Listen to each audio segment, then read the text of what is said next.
Preposition में अगला जो नियम है इन और ऑन का, उसके प्रयोग पढ़ेंगे अपन। ठीक है, अपन यहाँ पर इन और ऑन का प्रयोग पढ़ रहे हैं अपन अंदर के भाव के लिए। किसके लिए? अंदर के भाव, यानी कि बैठने की स्थिति में।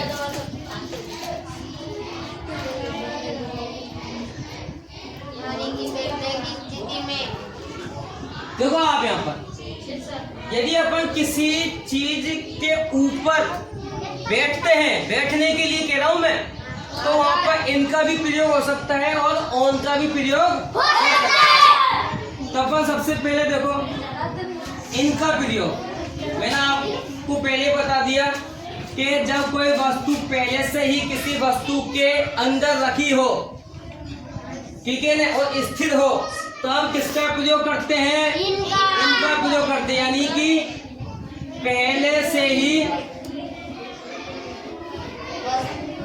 अंदर रखी हो, बात है, और क्या हो?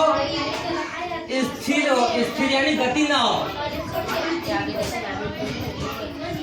और उसमें गति नहीं, इनका प्रयोग करते हैं। ठीक है ना।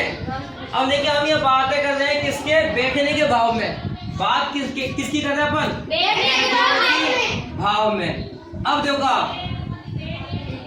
वे बैठने की वस्तु या स्थान जिसमें अपन बैठ जाते हैं और वो अपन को हल्का ढक ले, ठीक है, जैसे कार, क्लास, बस वगैरह, या वे साधन या वे वस्तु जैसे कुर्सी, मान लो आप, वे कुर्सी जैसे कि ये कुर्सी है, ठीक है ना, ये कुर्सी दिख रही है ना आप सबको, इसमें अब मैं अंदर बैठूं, ये बैठ गया मैं, किसका प्रयोग होगा?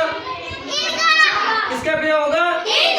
हुआ, क्योंकि इसमें क्या आ चुका है? इसे हैंडल आ चुके हैं और मैं इसके अंदर समाहित हो चुका हूँ, ठीक है ना। अगर बैठने के भाव का आए और अंदर समाहित हो जाए तो हम किसका प्रयोग करते हैं? इनका प्रयोग करते हैं। किसका प्रयोग करते हैं? इनका प्रयोग करते हैं। अब देखो यहाँ पर ऑन का, बैठने के भाव में ऑन का प्रयोग कैसे करते हैं?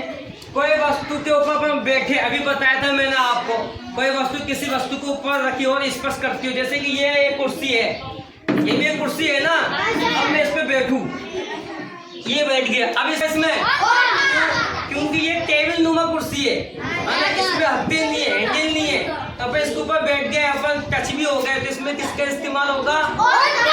प्रयोग। आगे समझ में?